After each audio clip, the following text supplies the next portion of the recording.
Ok, bueno, veíamos entonces que la ley de Moisés tiene los medios para poder expiar los pecados que no son de muerte y que Cristo, el Mesías, viene a la tierra y por medio de su derramamiento de sangre más su resurrección, entonces nos ofrece la garantía de que los pecados de Caret, los pecados de muerte, ahora tienen una, una forma de ser redimidos. ¿Qué se pide a cambio? En todos los casos, eso ya es para todos los casos, un corazón quebrantado y un espíritu contrito. En el caso de los pecados que no son de muerte, necesitamos hacer un tikkun, es decir, una rectificación, además de teshuvah, que es el arrepentimiento. Pero en el caso de los pecados de caret, los pecados de muerte, no hay forma de hacer tikkun. No podemos devolver la vida de alguien que ya matamos o devolverle la honra a alguien que hemos deshonrado. Entonces, eh, debido a que no podemos hacer tikkun en los pecados de muerte, entonces ahí es donde se exige como sacrificio humano el corazón quebrantado y el espíritu contrito, es decir, llegar hasta las cenizas sin necesidad de morir. Ser absolutamente humildes y dóciles ante el Padre, no ante los hombres, sino ante el Creador. Por eso es que actualmente la primera presidencia en la Iglesia de Jesucristo hace énfasis a los obispos de que su labor no es perdonar pecados, sino eh, ayudar a las personas a que puedan lograr eh, recibir el perdón de Jesucristo. Esa es la labor de un obispo.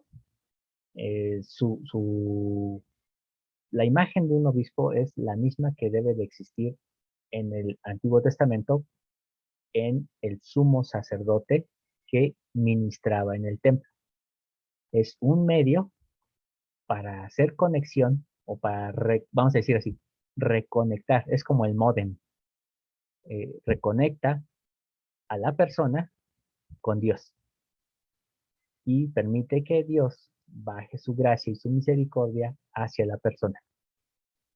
Esa es la función del obispo y en este caso que es un obispo, es un sumo sacerdote en el orden de Aarón. Pero por otra parte tenemos ahora sí el gran pecado, el pecado que no se puede perdonar ni en esta vida ni en la que viene, que es el pecado imperdonable. Ese pecado imperdonable no es otra cosa sino negar el Espíritu Santo. Y mucho se dice del Espíritu Santo. Eh, Negar el Espíritu Santo es el pecado más grande porque dice el profeta José Smith, es estar viendo la luz del día, estar viendo el sol y decir que estás en la noche. ¿Cómo interpretamos eso?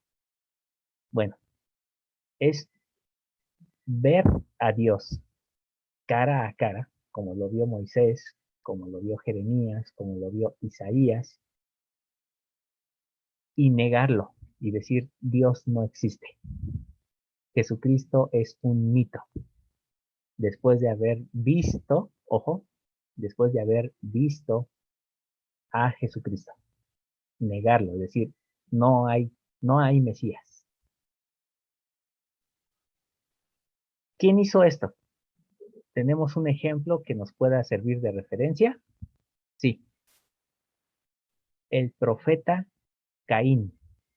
Caín fue un profeta, fue un patriarca, tenía autoridad en el sacerdocio y hablaba con Dios cara a cara. Y después de Juan haber Carlos, hecho esto, perdón, ¿la MEC también o él no? Lamec, el hijo de Caín, Sí, este, bueno, ahorita vamos a hablar de él porque él ya entra en otra categoría, pero vamos a hablar sí, primeramente de este ejemplo de alguien sí. que ha visto esta, este ejemplo, ¿no? Caín hablaba con Dios, eh, tenía conversaciones de tú a tú, y aún así obedeció a Satanás, y aún así mató a su hermano. Y después de esto, entonces, él reniega de todo lo que viene de Dios y acepta ser vagabundo y no se arrepiente, es decir, no tiene en su corazón, no hay cabida para arrepentirse, para decir, híjoles, creo que sí la regué. Simplemente no existe en su corazón. Y entonces por eso es que se convierte en un pecado imperdonable, porque atenta contra todo lo que viene de Dios. Lamec, el descendiente de Caín, el cual se jactó de decir, si Caín ha de ser Vengado. maldecidos 70 veces, pues entonces Lamec será 70 veces 7, ¿no? Entonces se jacta de esta condición y entonces sabiendo, es decir, teniendo la luz de la evidencia de que es de día, él dice, no, es de noche y no hay arrepentimiento en él. Y entonces este tipo de personajes que han recibido la confirmación del Espíritu Santo se convierten entonces en hijos de perdición, aquellos que están destinados a vivir sin gloria, que ellos ya no van a tener cabida en los cielos, sino que su lugar estará abajo, en el abismo. Ahora, en el abismo debemos de entender que se refiere a un lugar sin gloria, pero es un lugar real.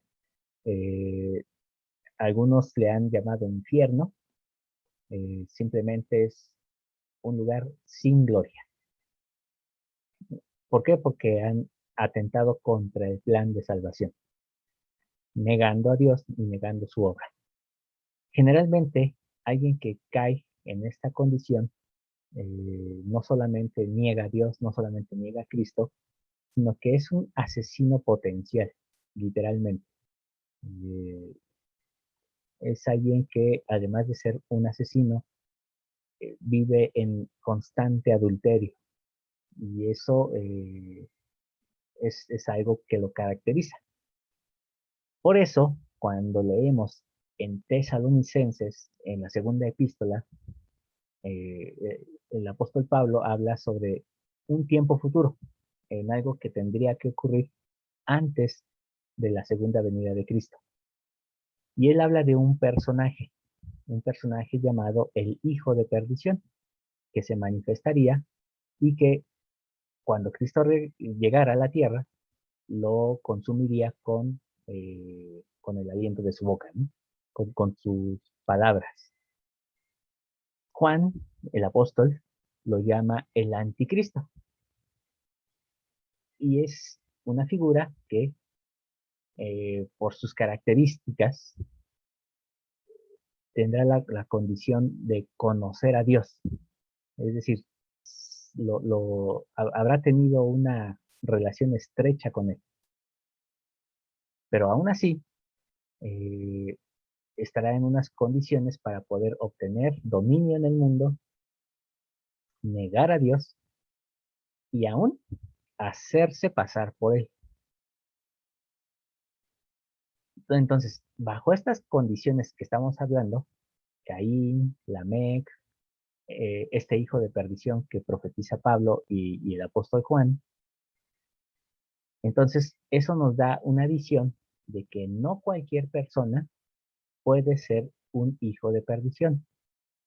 Es decir, no cualquier persona puede cometer el pecado imperdonable. Cuando alguien conoce el Evangelio y dice, ah, sí, esta iglesia es verdadera, el presidente Nelson es un profeta, José Smith es un profeta, pero pasando 10 años, dice, no, esta no es la obra de Dios. Eh, el profeta no es verdadero. No importa, o sea, no pasa de ser un apóstata. Es decir, no, y cuando decimos que alguien es apóstata, no lo decimos en forma despectiva. Un apóstata es simplemente alguien que se separa. No es alguien perverso, maligno, satánico, nada que ver con eso. Es simplemente alguien que se separa de la iglesia. Y dice al obispado, ¿saben qué? Borren mi nombre de la iglesia. Y se borran su nombre y tan, se acabó su vida en la iglesia. Pero no es un hijo de perdición. No es alguien que haya cometido el pecado imperdonable. Para estas personas que piden que sus nombres sean borrados, aún hay un lugar en los cielos. Tienen ahí su lugar reservado. Eh, Ahora, antes de concluir, me gustaría saber si se han aclarado algunas dudas o se han generado nuevas.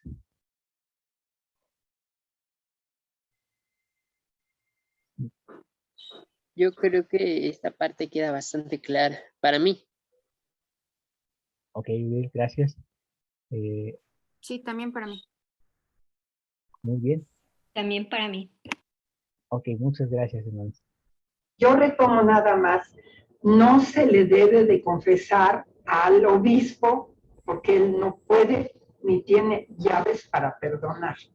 No es requisito obligatorio que se le confiese al obispo. ¿O sí? Ahí no me Muy bien. quedo. Buena pregunta, hermana. La confesión católica eh, se hace para recibir el perdón de aquel que es representante de Dios en la tierra.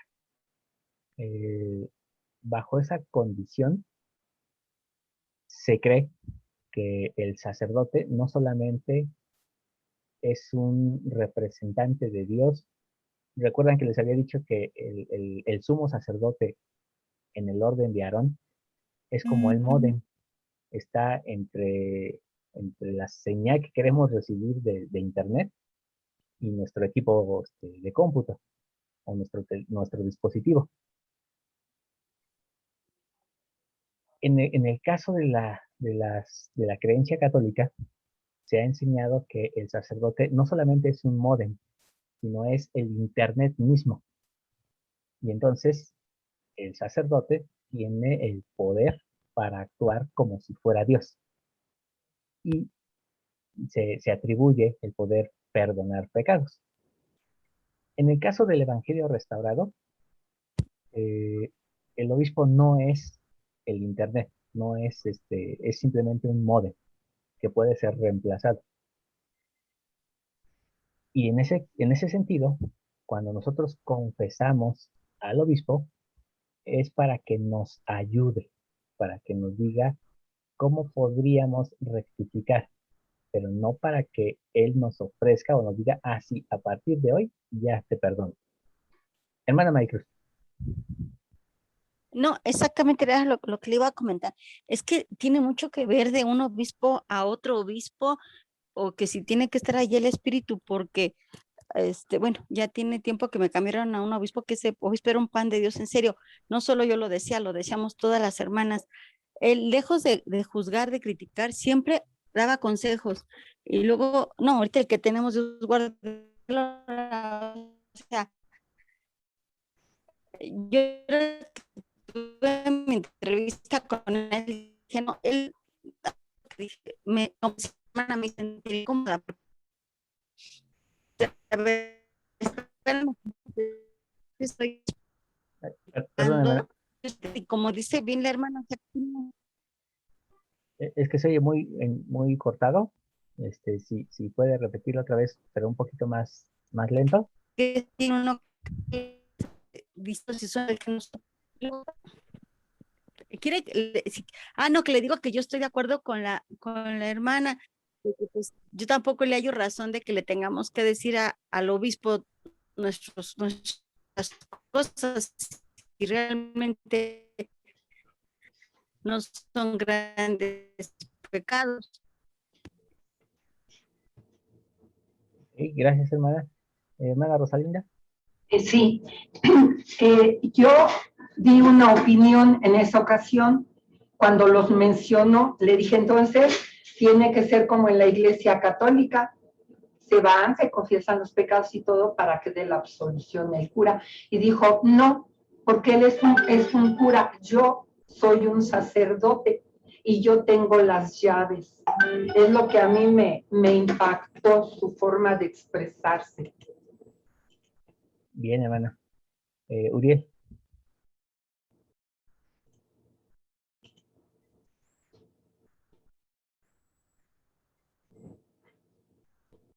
Adelante, Uriel.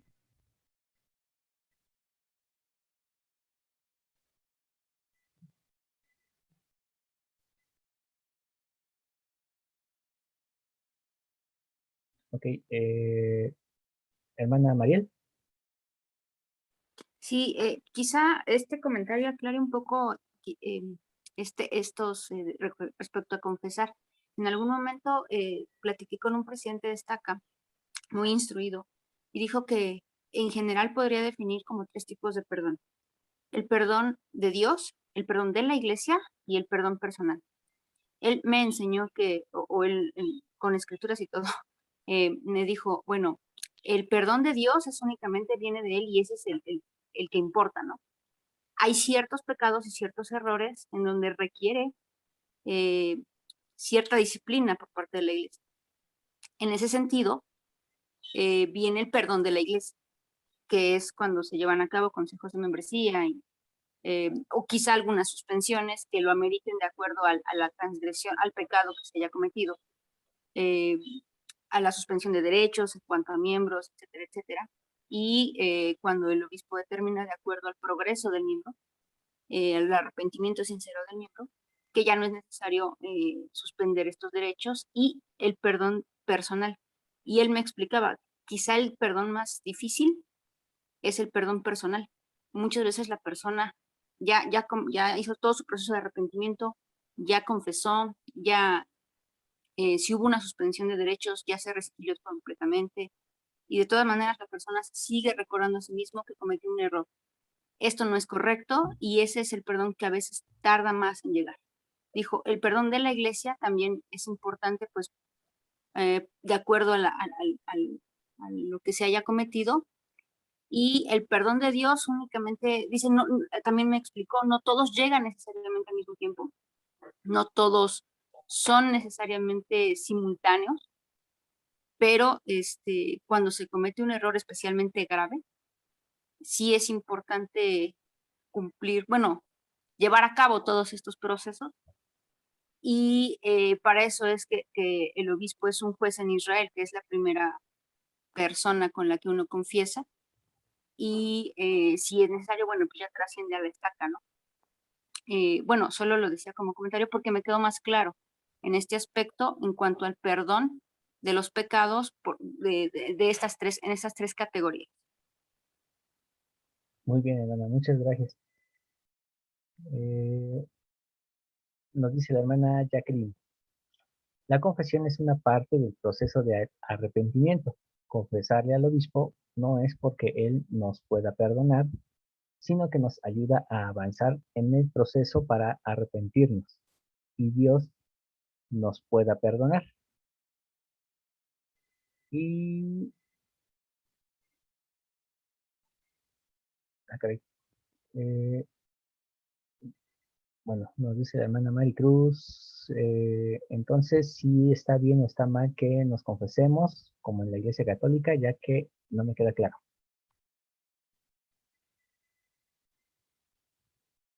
Ok, esa es muy buena pregunta, es válida. Y nos dice la hermana Amparo, tiene toda la razón lo que dice la hermana Mariel Soto. Uriel, a ver, intenta nuevamente activar tu micrófono, a ver si...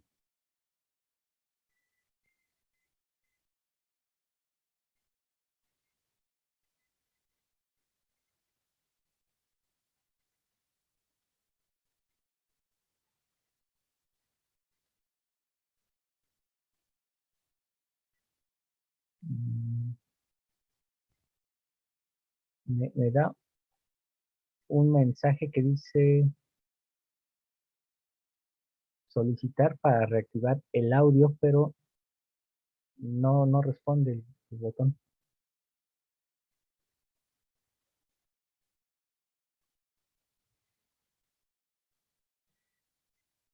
Tal vez si Uriel se sale y se vuelve a meter, ya pueda activar su micrófono. ¿Sí? ¿Podrías hacerlo, Uriel, para ver si restablecemos?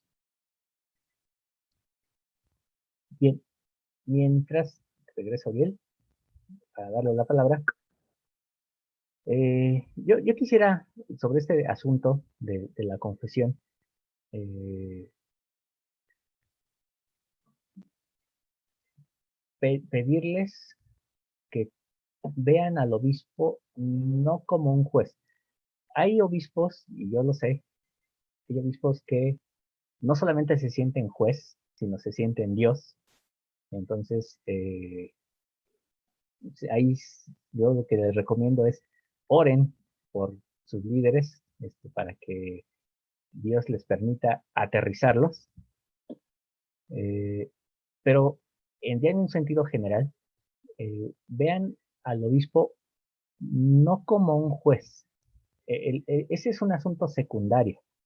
Eh, la labor de un obispo, su función principal, y esto lo digo de manera doctrinal respecto al sacerdocio, la función de un obispo es eh, ser un sumo sacerdote en el orden de Aarón. ¿Qué hacía un sumo sacerdote en el orden de Aarón? Entrar una vez al año al lugar santísimo para pedir por la purificación del santuario y pedir por la purificación del pueblo. Es decir, el sumo sacerdote no era el que decía, ah, estás perdonado, ah, no estás perdonado. El sumo sacerdote era el facilitador de que las personas pudieran entrar al lugar santísimo. Como las personas tenían prohibido hacerlo, entonces él entraba en lugar de ellos. Entonces el obispo, su labor es ayudarnos a entrar al lugar santísimo. Por eso es que él es el primer medio para obtener nuestra recomendación para el templo. Esa es su función, ser un facilitador.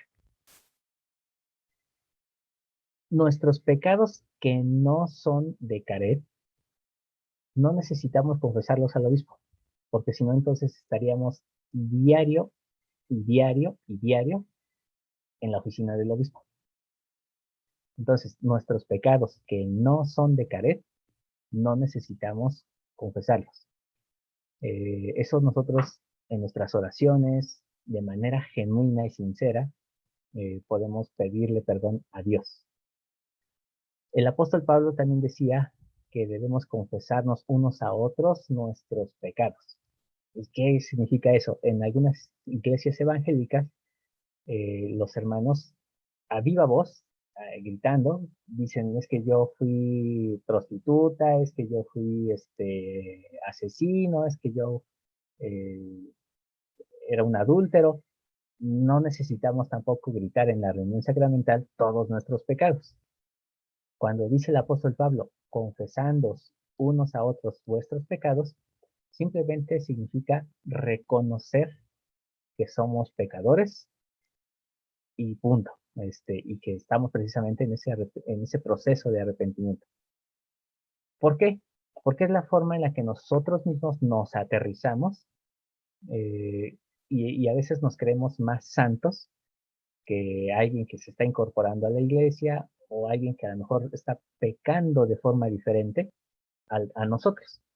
Entonces, para recordarnos que nosotros somos igual que de pecadores que ellos, entonces debemos de reconocernos como pecadores. Eso es lo que significa esa frase. Y eso es confesar los pecados a la iglesia.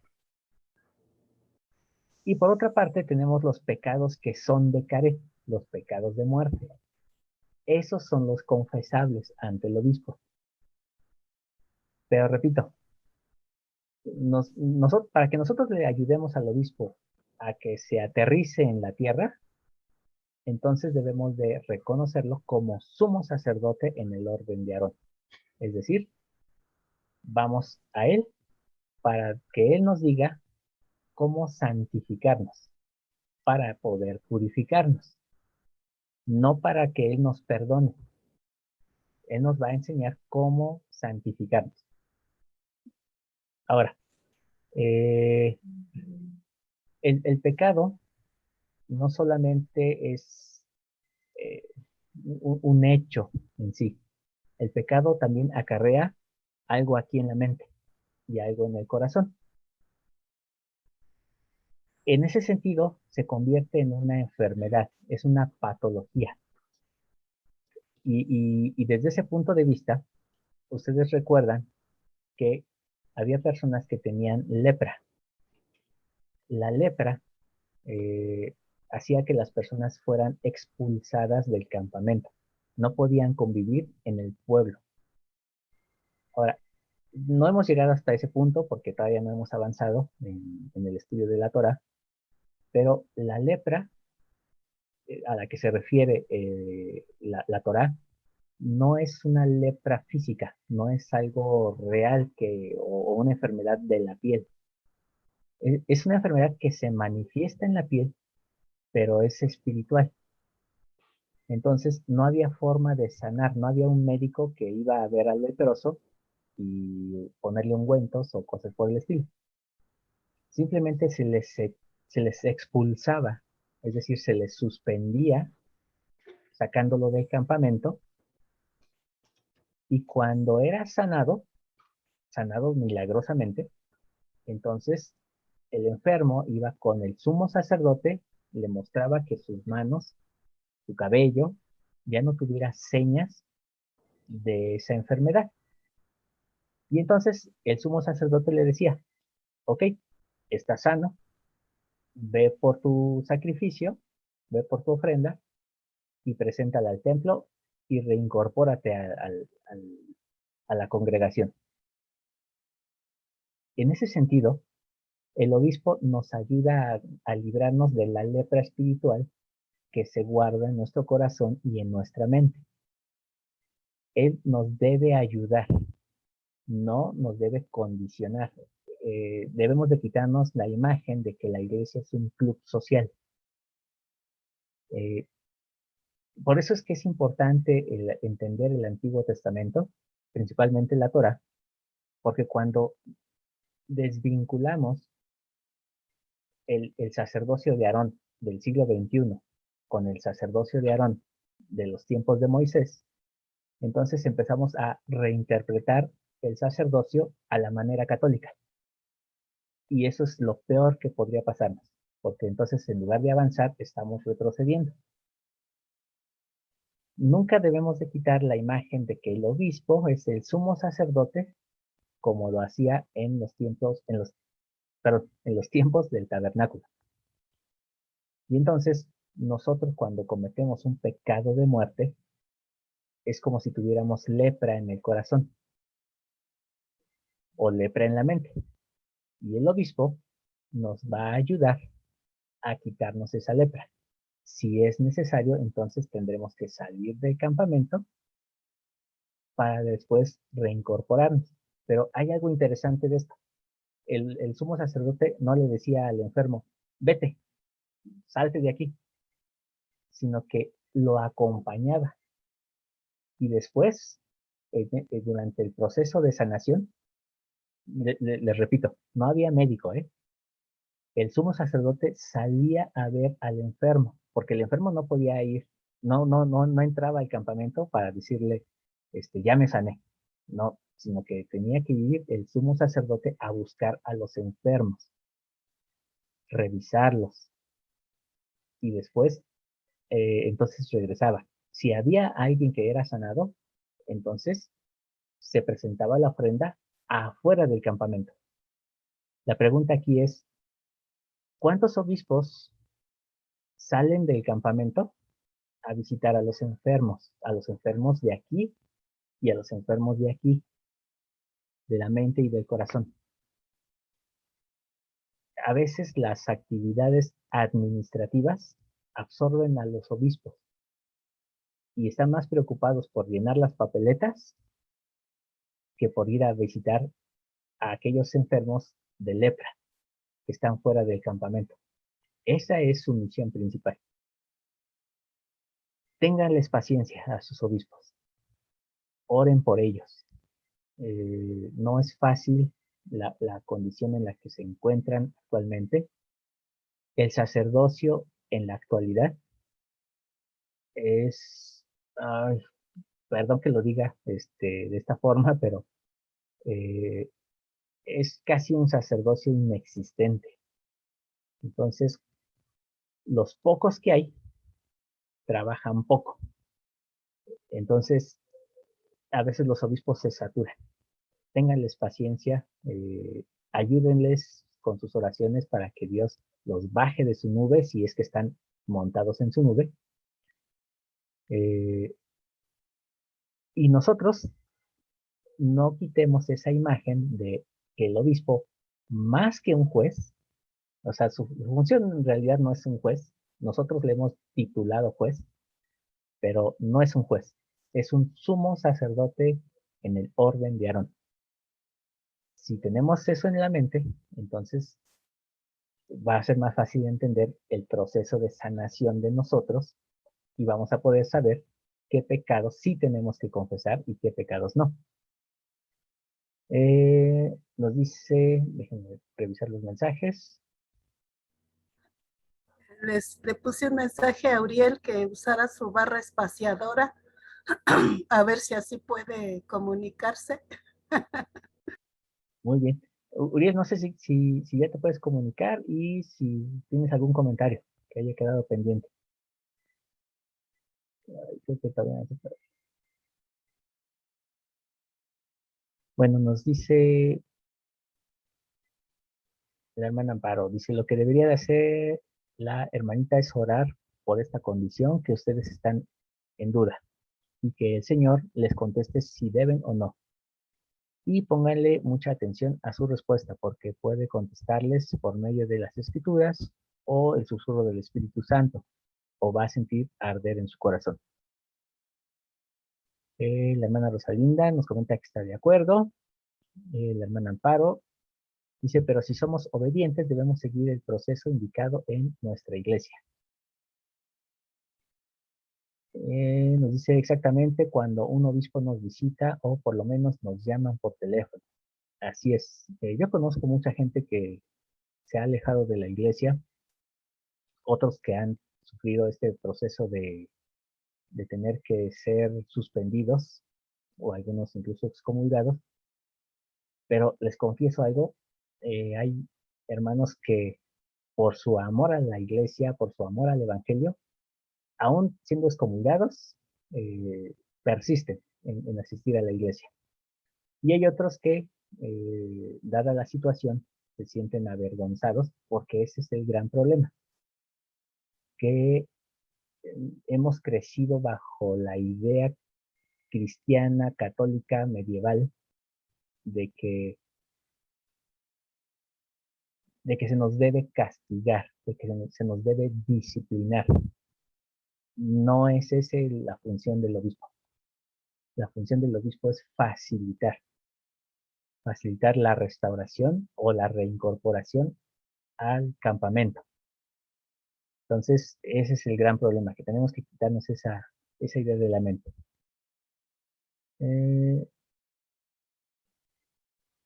Ok.